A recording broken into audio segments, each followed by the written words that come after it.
While applicable to and inspired by My Little Pony, this video is about a cultural trend that I've picked up on and at times been worried about as of late. Namely, the growing backlash against characters that are too good, meaning either that they are too morally correct or that they don't seem to face significant flaws or character defects. The pervading explanations for this backlash are firstly that characters who are too good are unrealistic, and secondly that these characters are poorly written. I don't think either explanation really cuts to the heart of the issue though. First of all, if you think that people who are unquestionably, unwaveringly good don't exist, then go read up on Mr. Rogers. Yes, the guy from the show when some of you were kids and others of you weren't born yet. I can almost promise that you'll walk away with some renewed faith and goodness in the world. And secondly, there are no shortage of spectacularly written, iconic, and memorable characters who are unwavering statues of goodness. Look at Captain Picard from Star Trek, or Luke Skywalker, or indeed the current state of Twilight Sparkle.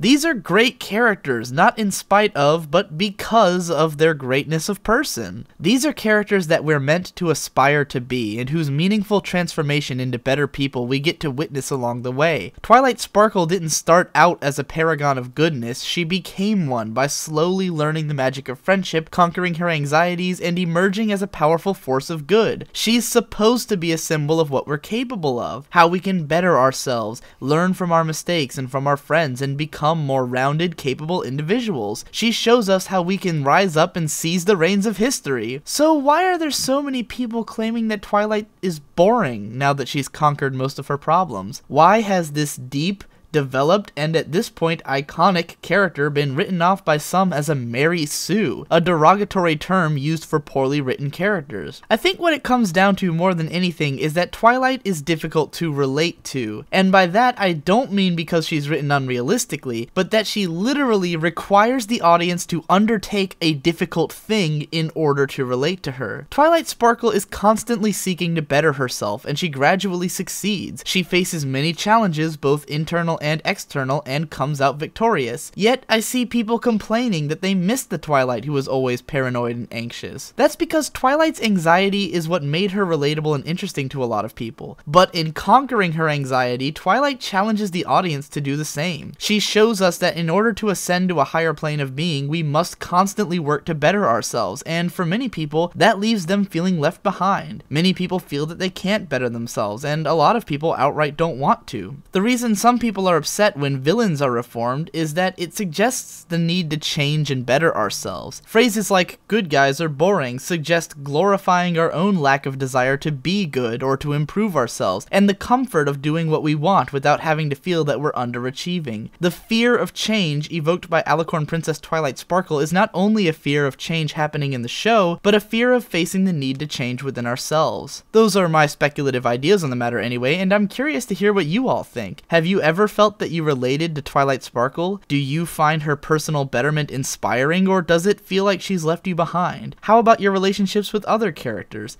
Tell me about all of it in the comments.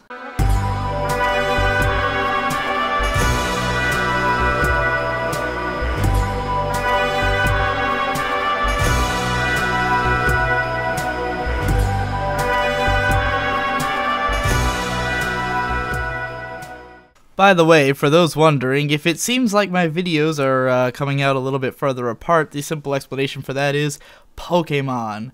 So, if you want to exchange friend codes with me, send me an ask on Tumblr with your friend code, I'll send you mine back. And if I get at least 30 comments on this video telling me that I need to make a video about Pokemon, why, maybe I'll consider it, possibly. Don't ever take my word anytime I actually say I'm going to do a video. Like, you should just pretend I never said it and like hope that maybe I remember.